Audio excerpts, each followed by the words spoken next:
Hello hello മക്കളെ, ഇന്ന് നമ്മൾ പഠിക്കാൻ പോകുന്നത് 2ാം ക്ലാസ്സിലെ മലയാളം യൂണിറ്റ് 9 ആരോഗ്യം സമ്പത്ത് എന്ന പാഠമാണ്.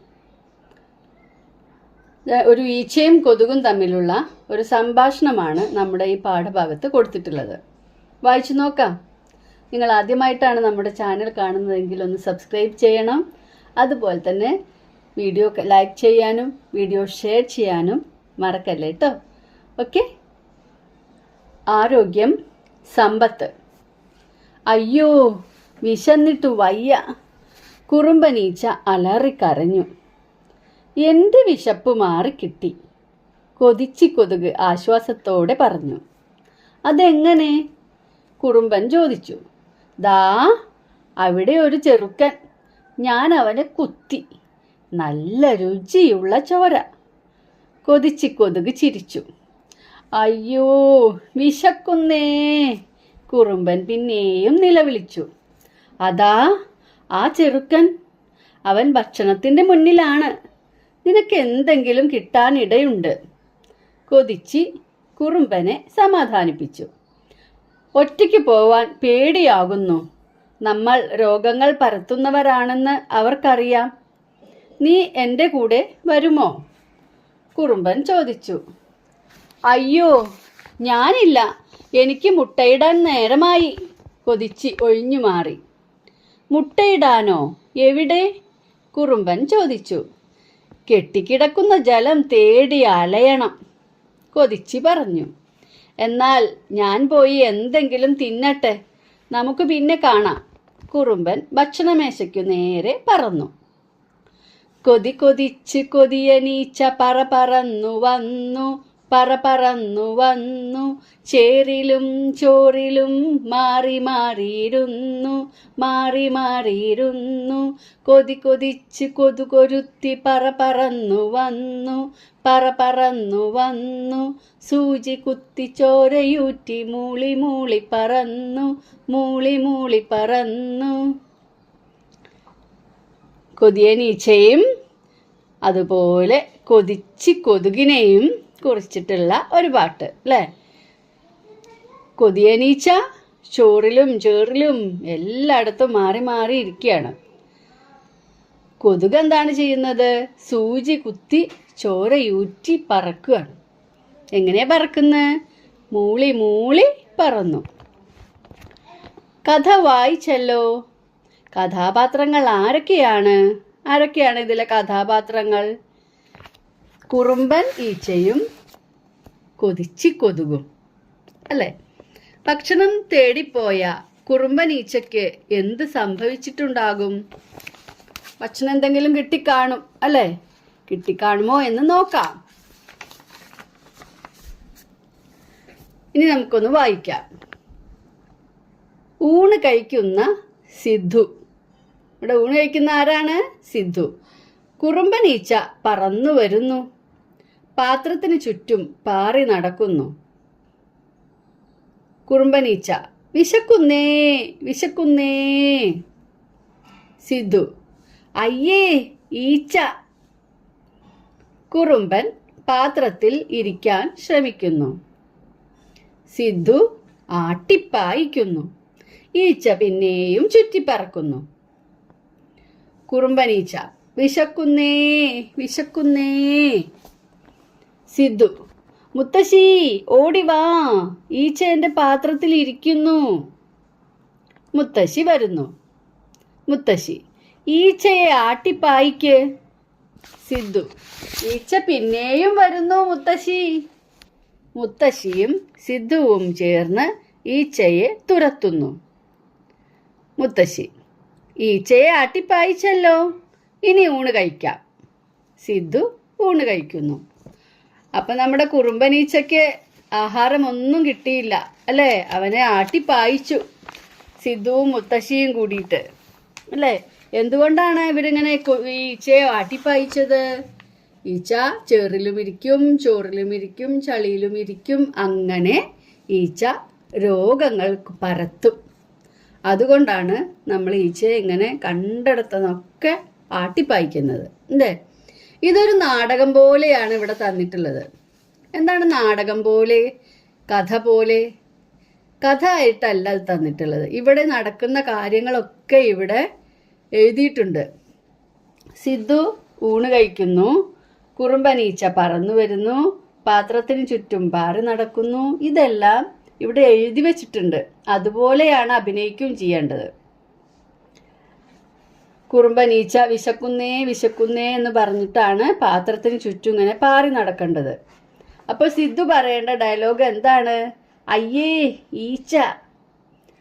അപ്പോൾ കുറുമ്പൻ എന്ത് ചെയ്യണം? കുറുമ്പൻ പാത്രത്തിൽ ഇരിക്കാൻ ശ്രമിക്കുന്നു.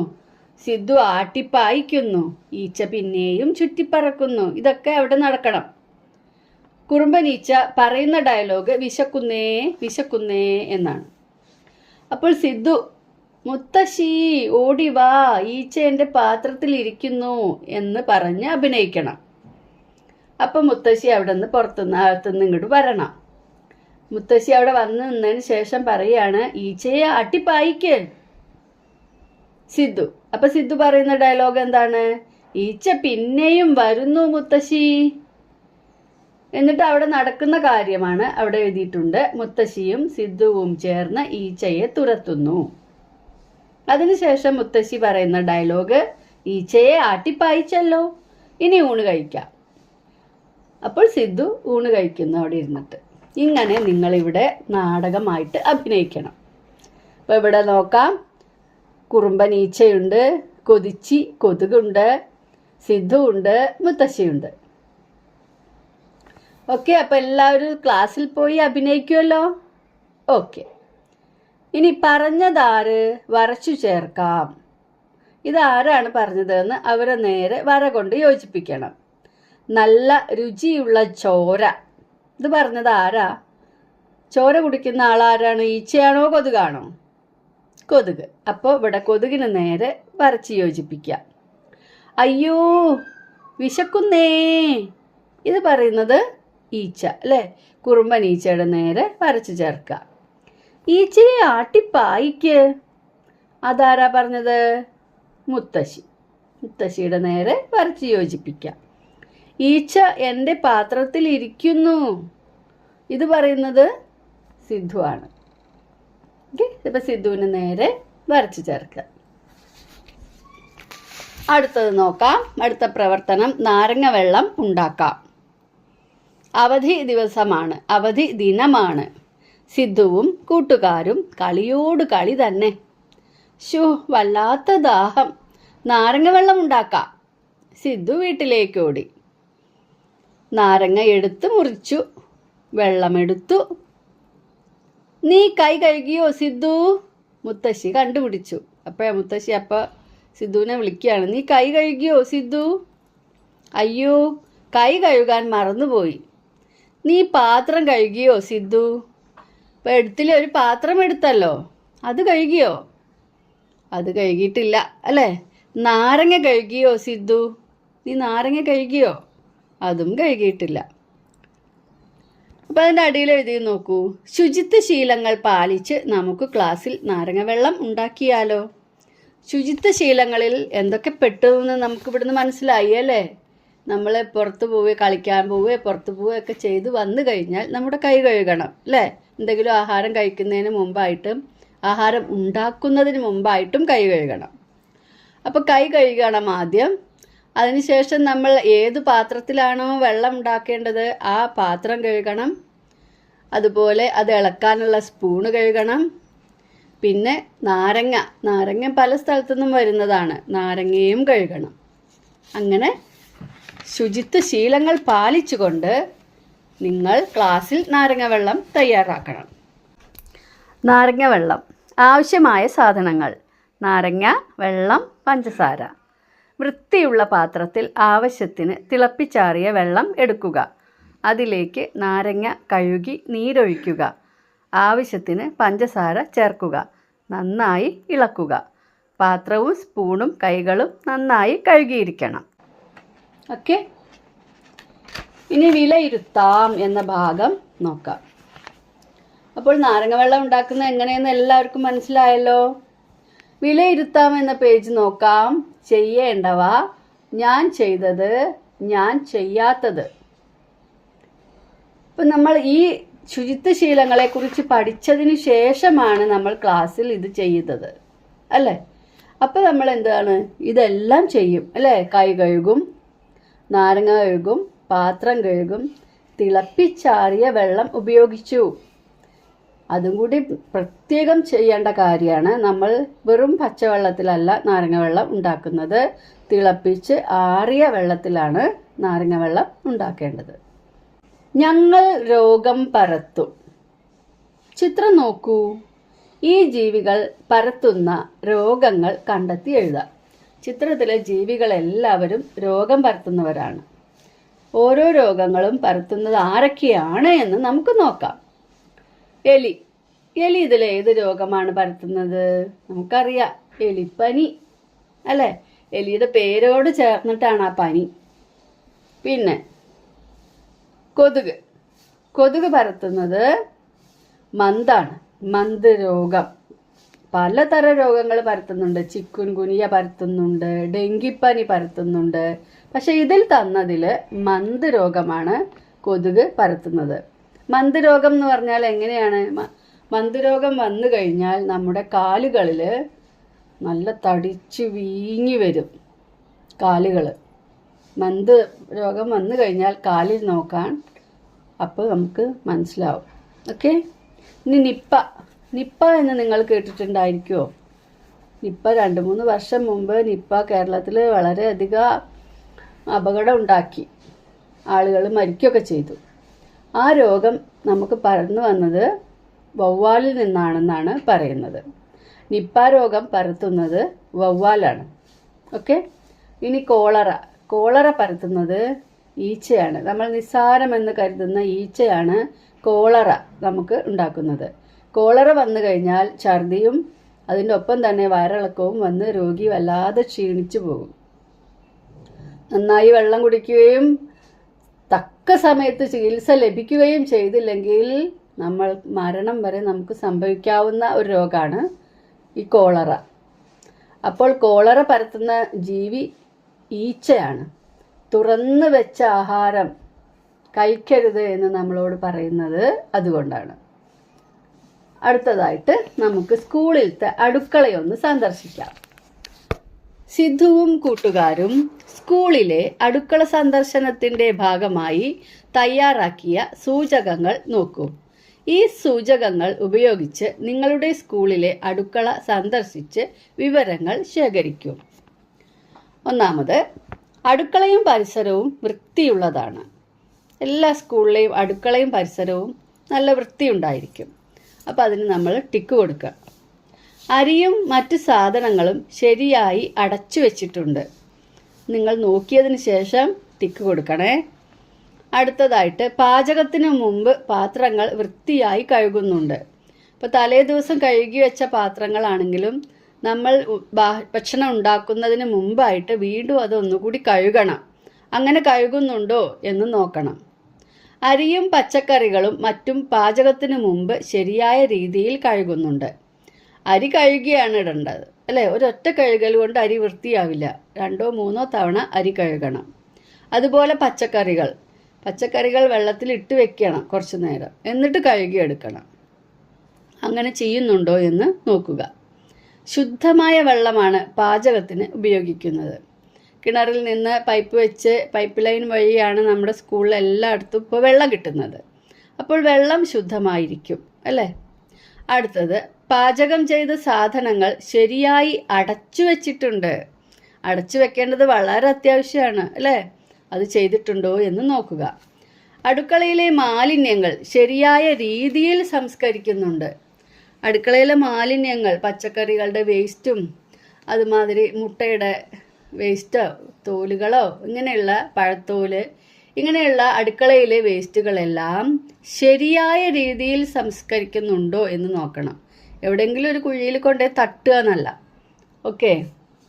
പാചകക്കാർ ഏപ്രണും തലയിൽ തൊപ്പിയും ധരിച്ചിട്ടുണ്ട്. നിങ്ങളുടെ സ്കൂളിലെ പാചക തൊഴിലാളികൾ അതൊക്കെ ഇടാറുണ്ടാവും അല്ലേ. തലയിൽ തൊപ്പിയും ദേഹത്ത് അഴുക്ക് പറ്റാതിരിക്കാനുള്ള ഏപ്രണും ധരിക്കണം. പാചകക്കാർ വ്യക്തി ശുചിത്വം പാലിക്കുന്നുണ്ട്. പാചകക്കാരെ കണ്ടാൽ തന്നെ നമുക്ക് അവർക്ക് വൃത്തിയുണ്ടോ വൃത്തിയില്ലേ എന്ന് നമുക്ക് മനസ്സിലാവും. അപ്പോൾ കാണുമ്പോൾ തന്നെ നല്ല വൃത്തിയുള്ളവരാണ് എന്ന് തോന്നുന്ന തരത്തിൽ വേണം പാചകക്കാർ ഡ്രസ്സ് ധരിക്കേണ്ടതും ജോലി ചെയ്യേണ്ടതും. ഓക്കെ, അപ്പോൾ അടുക്കള സന്ദർശിച്ച് വിവരങ്ങൾ ശേഖരിച്ചല്ലോ. കണ്ടെത്തിയ കാര്യങ്ങൾ ക്ലാസ്സിൽ ചർച്ച ചെയ്യൂ. അതിനുശേഷം ഹെഡ് മാസ്റ്റർക്ക് നൽകാൻ ഒരു കത്ത് തയ്യാറാക്കാം. ഇത് നമ്മൾ സന്ദർശിച്ച വിവരങ്ങളൊക്കെ ഉൾപ്പെടുത്തിക്കൊണ്ട് ഹെഡ് മാസ്റ്റർക്ക് ഒരു കത്ത് കൊടുക്കണം. അപ്പോൾ നമ്മൾ കത്ത് എഴുതുമ്പോൾ എന്താണ് ആദ്യമായി ചെയ്യേണ്ടത്? തീയതി എഴുതണം അല്ലേ? എന്നാണ് തീയതി എന്ന് വെച്ചാൽ അത് എഴുതണം, സ്ഥലം എഴുതണം, ബഹുമാനപ്പെട്ട ഹെഡ് മാസ്റ്റർക്ക് അല്ലേ? നമ്മൾ ബഹുമാനപ്പെട്ട എന്ന് ചേർക്കുന്നത് നല്ലതാണ്. ബഹുമാനപ്പെട്ട ഹെഡ് മാസ്റ്റർക്ക്, ഞങ്ങൾ 2ാം ക്ലാസ്സിലെ കുട്ടികളാണ്. ഇന്ന് ഞങ്ങൾ അടുക്കളയിലെ ചേട്ടനെ അല്ലെങ്കിൽ അടുക്കളയിലെ ചേച്ചിമാരെ സഹായിക്കാൻ ചെന്നു.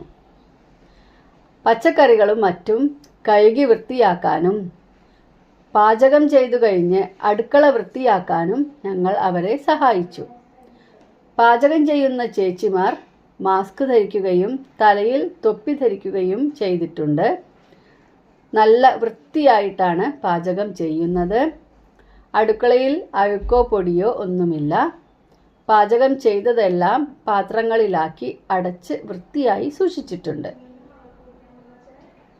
നമ്മുടെ അടുക്കള നല്ല വൃത്തിയുള്ളതാണ് എന്ന് ക്ലാസ് ലീഡർ 2ാം ക്ലാസ്. ഇനി നോക്കാം, ടെലിവിഷനിൽ വാർത്ത വായിക്കാം. കുറേ കുട്ടികൾ ഇതാ ആശുപത്രിയിൽ കിടക്കുന്നു അല്ലേ? പ്രധാന വാർത്തകൾ: പനി പടരുന്നു എന്ന് എഴുതി കാണിക്കുന്നുമുണ്ട്. ഇനി വാർത്ത എന്താണ് പറയുന്നത് എന്ന് നോക്കാം. നമസ്കാരം, വാർത്തകൾ വായിക്കുന്നത് മഞ്ജരി. മഴക്കാലം തുടങ്ങിയതോടെ രോഗങ്ങളും വരവായി. പനിയും ഛർദിയും വയറിളക്കവും ബാധിച്ച് 100 കണക്കിന് ആളുകളെ വിവിധ ആശുപത്രികളിൽ പ്രവേശിപ്പിച്ചു. എലിയും ഈച്ചയും കൊതുകും പെരുകിയതാണ് രോഗകാരണമെന്ന് ആരോഗ്യവകുപ്പ് അറിയിച്ചു. പരിസര ശുചീകരണത്തിനായി എല്ലാ ഞായറാഴ്ചയും ഡ്രൈ ഡേ ആചരിക്കണമെന്ന് സർക്കാർ ഉത്തരവിട്ടു. ഇങ്ങനെയാണ് ടെലിവിഷനിൽ ഒരു വാർത്ത വന്നിട്ടുള്ളത്. എന്താണ് ഈ രോഗങ്ങൾ ബാധിച്ച് 100 കണക്കിന് ആളുകൾ ആശുപത്രിയിൽ പ്രവേശിക്കാനുള്ള കാരണം? എലിയും ഈച്ചയും കൊതുകും പെരുകിയതാണ്. അവർ പെരുകിയാൽ എന്താ ഉണ്ടാവുക? അവർ രോഗങ്ങൾ പരത്തും അല്ലേ? അപ്പോൾ അവരെ ആദ്യമായിട്ട് നശിപ്പിക്കണം. അവരെ നശിപ്പിക്കാൻ വേണ്ടി നമ്മൾ പരിസര ശുചീകരണം നടത്തണം. അപ്പോൾ എല്ലാ ഞായറാഴ്ചയും ഡ്രൈ ഡേ ആചരിക്കണം എന്നാണ് സർക്കാരിൻ്റെ ഉത്തരവ്. എന്താണ് ഡ്രൈ ഡേ? ഡ്രൈ ആക്കുക, നമ്മുടെ പരിസരം ഡ്രൈ ആക്കി വെക്കുക, ഉണക്കി വെക്കുക. ഡ്രൈ ആക്കിയില്ലെങ്കിൽ നമ്മുടെ കൊതുകിന് മുട്ടയിടാൻ നല്ല വെള്ളം കിട്ടും അല്ലേ? പല സ്ഥലങ്ങളിലും അഴുക്ക് വെള്ളം, ഒരു തുള്ളി വെള്ളം കിട്ടിയാൽ മതി, അതിൽ പോയി മുട്ടയിട്ട് ഉണ്ടാക്കിക്കോളും. മുട്ടകൾ വിരിഞ്ഞ് പെട്ടെന്ന് തന്നെ കൊതുകുകളാവും. അതുകൊണ്ട് എല്ലാ ഞായറാഴ്ചയും ഡ്രൈ ഡേ. എന്തൊക്കെയാണ് ചെയ്യേണ്ടത്? ഡ്രൈ ഡേ ആചരിക്കുമ്പോൾ നമ്മൾ ചുറ്റുപാടുമുള്ള ചിരട്ടകൾ, ആവശ്യമില്ലാത്ത പാത്രങ്ങൾ, കളിക്കോപ്പുകളുടെ അവശിഷ്ടങ്ങൾ, ഇങ്ങനെയുള്ള പ്ലാസ്റ്റിക് കവറുകൾ, ഐസ്ക്രീം പാത്രങ്ങൾ, ഇങ്ങനെയൊക്കെ പുറത്ത് കുറേ സാധനങ്ങൾ വെറുതെ കിടക്കുന്നുണ്ടായിരിക്കും. അതെല്ലാം എടുത്ത് വേറെ ഒരു കവറിലാക്കണം. നമ്മൾ ആ വെള്ളമൊക്കെ കളഞ്ഞ് ഒരു കവറിലാക്കണം. നമ്മളത് അവിടെ തന്നെ വെള്ളം കളഞ്ഞ് വെച്ച് കഴിഞ്ഞാൽ വീണ്ടും അതിൽ വെള്ളം, മഴക്കാലമൊക്കെ ആണെങ്കിൽ പ്രത്യേകിച്ചും അതിൽ വെള്ളം നിറയും അല്ലേ? അപ്പോൾ അതൊക്കെ അവിടുന്ന് ഒരു കവറിലോ ചാക്കിലോ ആക്കി നീക്കം ചെയ്യണം. അപ്പോൾ നമ്മൾ ഇതിവിടെ ഡ്രൈ ഡേനെ പറ്റിയിട്ട് നിങ്ങൾക്ക് മനസ്സിലായി എന്ന് വിചാരിക്കുന്നു. പത്രവാർത്തകൾ ശേഖരിക്കാം, വായിക്കാം. പത്രവാർത്തകളിലുണ്ട് എന്താണ്? ഭക്ഷ്യവിഷബാധ, 4 പേർ ആശുപത്രിയിൽ. ഭക്ഷ്യവിഷബാധ എന്ന് പറഞ്ഞാൽ എന്താ? ഭക്ഷണത്തിൽ നിന്നും പറ്റിയിട്ടുള്ള വിഷം.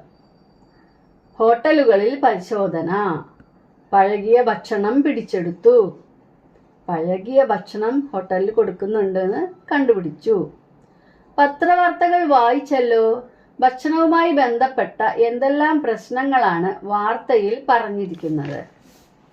ഭക്ഷണവുമായി ബന്ധപ്പെട്ട എന്തൊക്കെയാണ് പറഞ്ഞിട്ടുള്ളത്? ഹോട്ടലുകളിൽ വിതരണം ചെയ്ത പഴകിയ ഭക്ഷണം കഴിച്ചവർക്ക് ഭക്ഷ്യ വിഷബാധ ഉണ്ടായതിനെ കുറിച്ചാണ് ഈ പത്രവാർത്ത.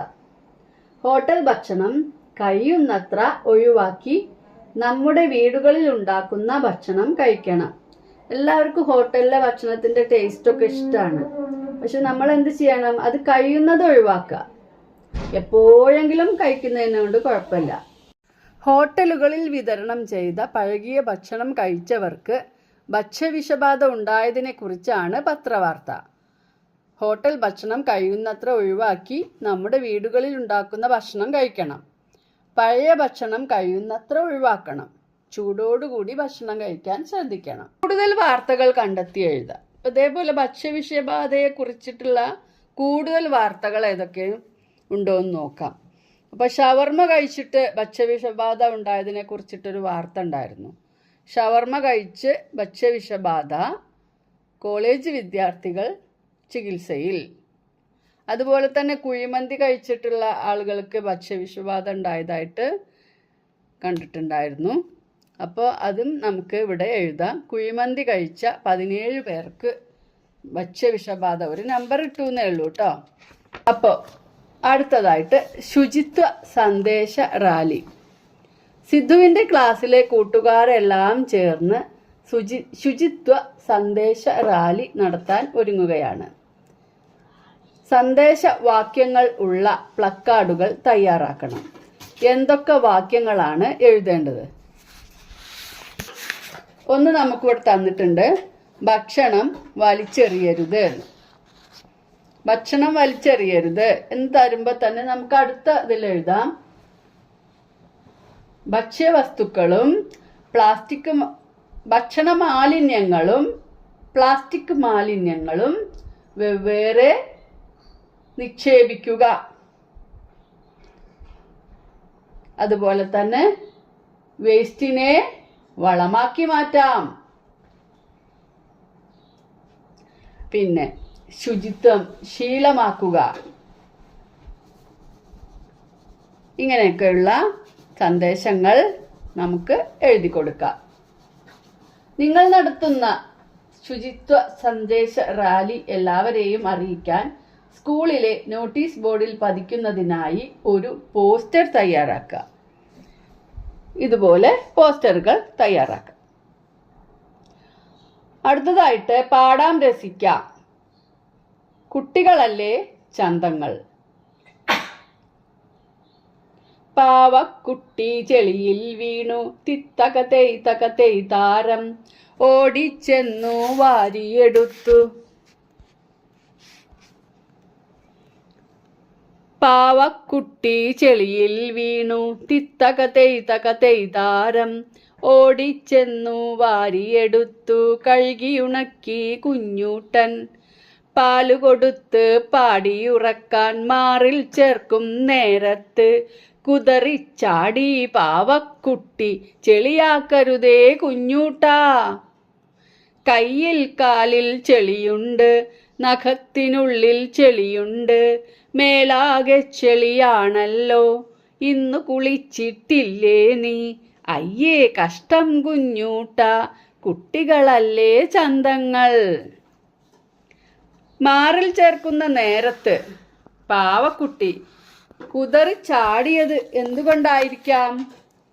എന്തുകൊണ്ടാണ്? കുഞ്ഞൂട്ടൻ്റെ കയ്യിലും കാലിലും നഖത്തിനുള്ളിലും എല്ലാം ചെളിയുണ്ടായിരുന്നു. അത് പാവക്കുട്ടി കണ്ടു. തൻ്റെ വൃത്തിയുള്ള ദേഹത്ത് ചെളിയാകുമല്ലോ എന്നോർത്തിട്ടാണ് പാവക്കുട്ടി കുതറിച്ചാടിയത്.